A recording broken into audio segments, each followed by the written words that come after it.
గత కొన్ని సంవత్సరాల నుండి ఉద్యోగులలో బదిలీ లేక ఉద్యోగులు ఎక్కడ వాళ్ళు అక్కడ చాలా ఇబ్బంది పడుతున్న క్రమంలో ఇప్పుడు వచ్చిన ప్రభుత్వము సాధారణ బదిలీలకు అవకాశం ఇస్తూ జిఓఎంఎస్ నంబర్ 80 తీసుకొచ్చింది.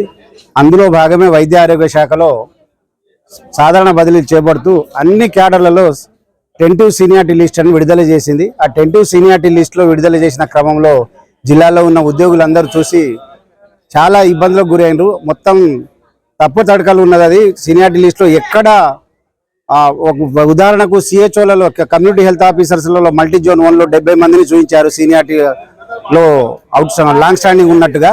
దాంట్లో కనీసం ఒక 20 నుండి 22 మంది ఉద్యోగులది రిటైర్డ్ అయిన వాళ్ళది ఈ నెల ఒక సంవత్సరం లోపు రిటైర్మెంట్ దగ్గర ఉన్న వాళ్ళను ఎగ్జంప్షన్ ఇవ్వాలని గవర్నమెంట్ జియోలో క్లియర్గా చెప్పినా కానీ అందులో చూపించడం జరిగింది.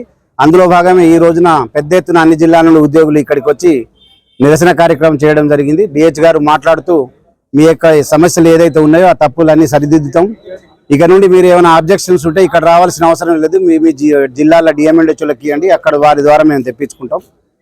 దగ్గర ఉన్న జిల్లాలు మాత్రం ఇక్కడికి వచ్చి ఇక్కడ మేము ఒక కౌంటర్ పెడతాం, ఆ కౌంటర్లో అప్లికేషన్ ఇవ్వవలసిందిగా తను ఒప్పుకోవడం జరిగింది. ఒప్పుకోవడంతో మేము యొక్క నిరసన కార్యక్రమాన్ని విరమించుకున్నాం.